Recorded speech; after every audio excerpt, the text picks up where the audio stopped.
جب اسلام کی بات کی جائے اور دین کی بات کی جائے تو لوگوں کو ایسا لگتا ہے کہ صرف عبادت کی بات کی جا رہی ہے، نہیں بلکہ اسلام پورے نظام حیات کا نام ہے۔ اس میں معاملات بھی ہیں اور عبادات بھی ہیں، اور دونوں کو اگر تقسیم کر دیا جائے عبادات اور معاملات، تو میں آپ کو بتاؤں کہ 25% صرف عبادات ہے اور 75% معاملات ہے۔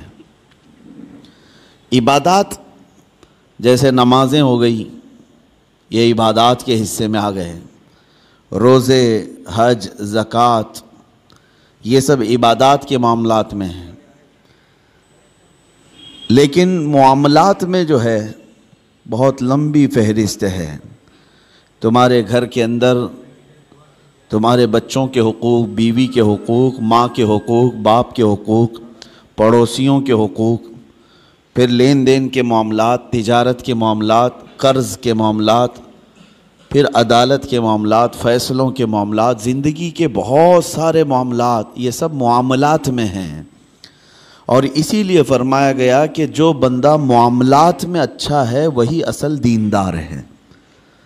بہت سارے لوگ کیا سمجھتے ہیں کہ یہ نمازی ہے، ہمیشہ مسجد کا پابند رہتا ہے، تو اسے دیندار ہی سمجھتے ہیں۔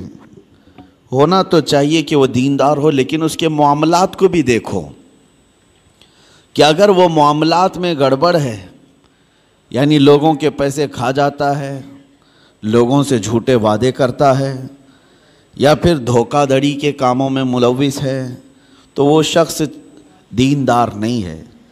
عبادات میں تو وہ پکا نظر آتا ہے، لیکن معاملات میں کچا ہے تو اسے دیندار نہیں کہا جاتا۔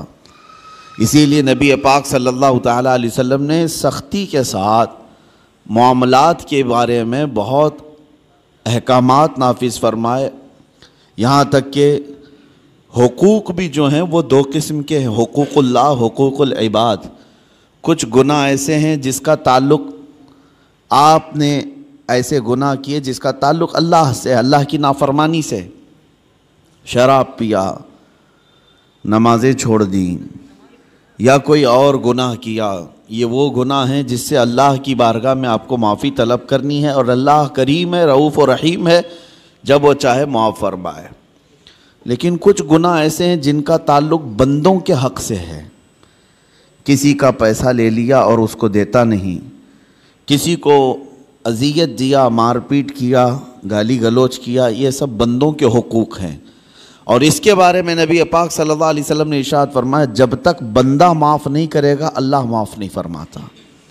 یہ سخت قسم کے احکام ہیں، اسی لیے ہمیں زیادہ طور پر اہتمام معاملات میں کرنا چاہیے۔ آج دنیا بھر میں ہماری ایک امیج بن کر کے آ رہی ہے کہ ہم معاملات میں کچے ہوتے ہیں۔ مسلمانوں کے ساتھ لوگ لین دین بند کر چکے ہیں، تجارت کرنے میں ہچکچاتے ہیں۔ ایک دو جگہ نہیں، بہت ساری جگہوں پر میں نے یہ بات اپنے کانوں سے سنی، لوگ کتراتے ہیں۔ کیوں؟ بہت سارے لوگ تجارت کرنے پر لگے تو ہیں، ان کی داڑیاں بھی ہیں، ٹوپیاں ہیں، لیکن وہ جھوٹ بولتے ہیں اور سامنے والے کو دھوکہ دیتے ہیں۔ میں سب کی بات نہیں کرتا، لیکن چند لوگوں کے اس طرح کی حرکات سے اسلام اور مسلمانوں پر ایک عظیم دھبہ ہے۔ اور یہ بھی فرمایا گیا کہ جب معاملات میں تم کچے ہوگے تو آزمائش میں مبتلا ہو جاؤ گے، مصیبتوں میں گرفتار ہوگے اور برکت اٹھا لی جائے گی۔ جھوٹ بول کر کے آدمی کتنا کما لے گا، لیکن اس میں برکت نہیں ہے۔ نبی پاک صلی اللہ تعالیٰ علیہ وسلم ہمارے لیے سب سے بہترین اسوہ ہیں، بہترین آئیڈیل ہیں۔ معاملات میں اللہ کے حبیب صلی اللہ تعالیٰ علیہ وسلم نے جو کردار اختیار فرمایا ہے وہ رہتی دنیا تک اس کی مثال کوئی نہیں پیش کر سکتا، اور اسی اسوہ پر، انہی کے نقش قدم پر چل کر صحابہ اکرام رضوان اللہ علیہم اجمعین نے دنیا میں اپنے ایک عظیم اخلاق پیش کیے معاملات کے بارے میں، چاہے وہ پڑوسیوں کے معاملات ہوں، چاہے وہ لین دین کے معاملات ہوں، چاہے وہ عدالت کے معاملات ہوں۔ بندوں کے حقوق کے سلسلے میں صحابہ بہت الرٹ تھے، بہت ہی زیادہ الرٹ تھے۔ حضور پاک صلی اللہ تعالیٰ علیہ وسلم جس بارے میں سب سے زیادہ مشہور تھے مکہ میں، آپ کے اعلان نبوت سے پہلے کی بات کر رہا ہوں، آپ کو جو لقب سے مکہ کے کفار پکارتے تھے وہ صادق الوعد الامین، امانتوں کا سچا آدمی اور وعدے کا پکا آدمی، حضور پاک صلی اللہ تعالیٰ علیہ وسلم کو اس لقب سے وہ پکارتے تھے، سچ بولنے والا اور اپنے وعدے کا پکا آدمی۔ یہی وہ لین دین کے معاملات تھے جس میں میرے آقا صلی اللہ تعالیٰ علیہ وسلم تجارت کو پوری دنیا کے سامنے بتا کر ایسے اصول بتائے، سود سے پاک کیا جو قافلے کی ایک بڑی لعنت تھی، بلکہ معاشرے کی ایک بڑی لعنت تھی۔ حضور پاک صلی اللہ علیہ وسلم نے فرمایا سود کو میں نے اپنے پیروں سے روند دیا، ختم فرما دیا۔ سود میں ہوتا کیا ہے آپ کو پتہ ہے، جس کو آپ بیاج کہیں، بڈی کہیں یا جو بھی نام دے دیں، لیکن بڑھا کر کے لینا، کسی کو قرض دینا اور اس سے بدلے میں بڑھا کر کے لینا۔ 100 روپیہ قرض دیا، 110 روپے لیا، 120 روپے لیا، بلکہ 101 روپے بھی لیا، تو یہ سود ہو گیا۔ جس کو قرض دیا اور بدلے میں بڑھا کر کے لیا، صرف پیسے میں نہیں، کسی بھی چیز میں وہ بڑھا کر کے لینا، یہ سود کہلاتا ہے، اور یہ اسلام میں بہت عظیم گناہ اس کو بیان کیا گیا۔ کیوں؟ وجہ کیا ہے؟ اس میں بندوں کا حق مارا جاتا ہے۔ ایک بندہ قرض میں ڈوبتا چلا جاتا ہے اور دوسرا امیر ہوتا چلا جاتا ہے۔ یہ نظام آج دنیا کے یہودیوں نے قائم رکھا ہے، پوری دنیا کو کریڈٹ پر چلاتے ہیں، زبردستی تمہیں کریڈٹ کارڈ پکڑائیں گے۔ کیوں؟ سود بھرتے رہو، تم اپنے حلال کمائی کی قیمت، اپنے پسینے کی قیمت ان کو سود میں چکاتے رہو، بھرتے رہو۔ لوگوں کو احساس بھی نہیں ہوتا، یہ دنیا اس عظیم لعنت میں تمہیں لے کر کے جا رہی ہے۔ میرے آقا صلی اللہ تعالیٰ علیہ وسلم نے ارشاد فرمایا جس نے سود کا ایک لقمہ کھایا اس کا گناہ اتنا بڑا ہے کہ جیسے کہ اس نے خانہ کعبہ کے سامنے اپنی ماں سے زنا کیا، اتنا بڑا اس کا گناہ ہے۔ بلکہ ایک حدیث میں 73 درجے گناہ کے ہیں، سود کھانے والے کے گناہ 73 درجے کے ہیں، 73۔ اس میں سے پہلا درجہ یہ ہے کہ وہ ماں کے ساتھ بدکاری کیا ہو۔ عزیزان گرامی وقار، اس کو اتنا سخت کیوں بیان کیا گیا؟ بندوں کے حقوق مارے نہ جائیں، بندوں کے حق تلف نہ ہوں۔ امانت کے ساتھ جو معاملات ہوتے تھے، آپ دیکھیں وہی چیز آج ہمارے معاشرے سے ختم ہونے لگ گئی ہے۔ آج تمہیں لون لینے کی ضرورت کیوں پیش آنے لگی؟ آج قرض جہاں پر بھی جائیں گے تمہیں بیاج کے ساتھ لینے کی ضرورت کیوں پیش آ رہی؟ اس کی وجہ یہی ہے کہ آپس میں اعتماد اور بھروسہ ختم ہو گیا۔ قرض حسن کون دینے والا ہے آج ایک مسلمان اٹھے اور دوسرے کے پاس جائے اور کہے کہ مجھے 5 لاکھ کی ضرورت ہے، اللہ ماشاءاللہ کون ہوگا؟ قریب سے قریب ترین دوست بھی منہ پھیر لیتا ہے۔ اس کی وجہ صرف ایک طرفہ نہیں ہے، 2 طرفہ ہے۔ قرض لینے والا اور قرض دینے والا دونوں کے درمیان اعتماد کا رشتہ نہیں ہے۔ کچھ لوگ قرض لیتے ہیں لیکن وہ دینا نہیں چاہتے، یہ بھی بندوں کے حقوق کی پامالی ہے۔ ان کو کیوں دیا جائے قرض؟ لوگ ڈرتے اسی لیے کہ 5 لاکھ دوں کہ 1 لاکھ دوں، یہ تو دینے کا نام ہی نہیں لیتا۔ اور کچھ لوگوں کی لت پڑ جاتی عادت، اس سے بھی مانگا اس سے بھی مانگا اور قرض میں ڈوبتے چلے گئے، وہ ایسے بھکاری بن جاتے ہیں کہ ان کے لیے دروازے بند ہو جاتے ہیں۔ حدیث پاک سنو، رسول کریم صلی اللہ علیہ وسلم ارشاد فرماتے ہیں جس نے قرض لیتے وقت یہ سوچا کہ دیکھا جائے گا، ادا کرنے کی اس کی نیت نہیں تھی، حضور صلی اللہ تعالیٰ علیہ وسلم فرماتے ہیں اس پر اللہ تعالیٰ زمین کو اور تنگ کر دیتا ہے، اس کے لیے دروازے تنگ ہو جاتے ہیں۔ اور فرماتے ہیں کہ جس نے قرض لیا اور دینے کی نیت تھی اور یہ سوچا کہ میری ناک زمین پر رگڑ جائے لیکن میں اس کا حق دوں گا، حضور فرماتے ہیں اللہ اس کے لیے روز دروازہ کھولتا ہے، اس کے لیے اسباب پیدا کرتا ہے۔ یہاں لینے والے کی دل میں خیال ہی نہیں رہ گیا کہ سامنے والے سے میں نے رقم لیا ہے، بے چینی شروع ہو جانی چاہیے، ہمیں بے قراری شروع ہو جانی چاہیے۔ کسی کا قرض لیا ہے تو نیند اڑ جائے کہ نہیں میرے بھائی کا قرض ہے مجھے واپس دینا ہے۔ لیکن یہاں معاملات ایسے نہیں رہ گئے، جس کی وجہ سے آج دنیا نے تمہیں سود کا عادی بنا دیا۔ اب کون دیتا ہے قرض حسن؟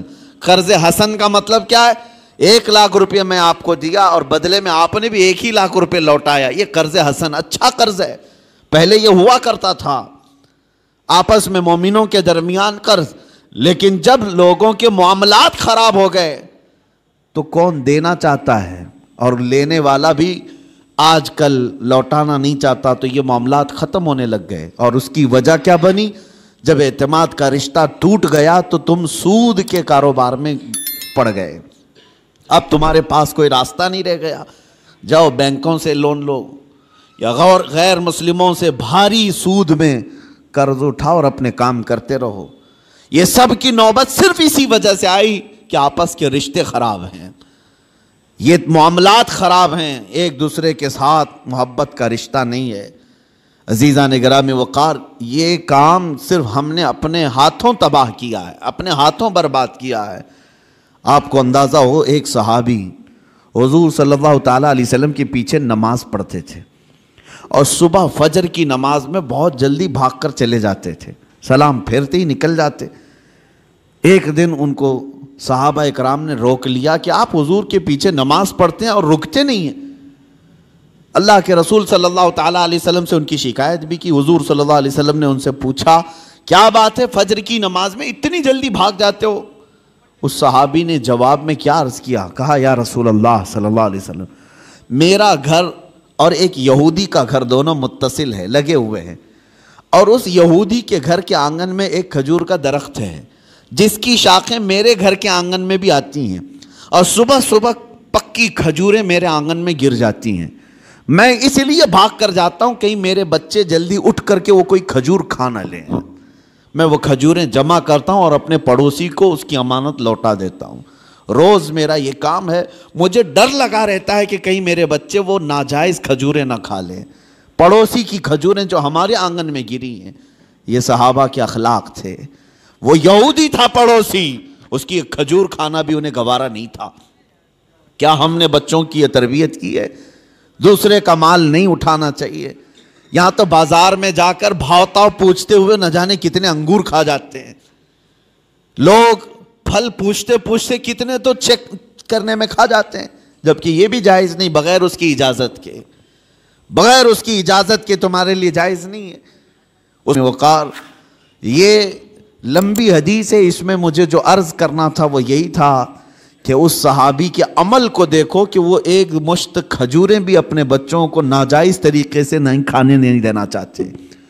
ہمارے معاملات جب خراب ہو گیا تو لوگوں کا اعتماد اور بھروسہ بھی نکلنے لگ گیا۔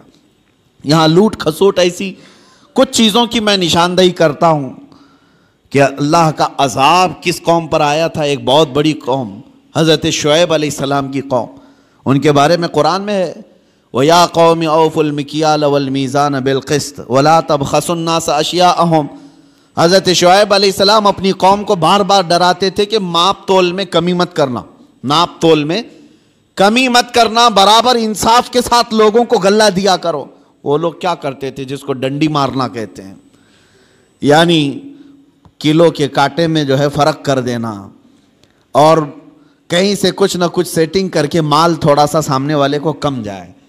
اس گناہ میں مبتلا تھی وہ قوم، اور اس کو اللہ کے نبی حضرت شعیب علیہ السلام اس قوم کو ڈراتے رہے، یہ زمین میں فساد ہے، اس چیز سے باز آؤ۔ وہ باز نہیں آتے تھے۔ جانتے ہو، ناپ تول میں کمی کرنے کی وجہ سے اللہ کا بھیانک عذاب ان پر آیا، بہت سخت ترین عذاب آیا۔ قوم شعیب ہمیشہ کے لیے ہلاک کر دی گئی، اس کو قوم سمود بھی کہتے ہیں۔ حضرت شعیب علیہ السلام کی قوم پوری ہلاک و برباد ہو گئی، ناپ تول میں کمی کرتی تھی۔ آج ہو سکتا ہے کہ ترقی یافتہ دور میں ناپنے کی چیزیں بدل گئی ہوں، لیکن اگر اس میں بھی کوئی خیانت کرتا ہے ایک ذرا برابر بھی، وہ اللہ کے عذاب میں گرفتار ہوگا، اس کی برکتیں ختم کر دی جائیں گی، اس کے چہرے کی رونق ختم کر دی جائے گی۔ اسی لیے میرے عزیزو، ان معاملات میں پابند ہو جاؤ اور دیکھنا کہ ہمارے معاملات بالکل صحیح ہو جائیں گے۔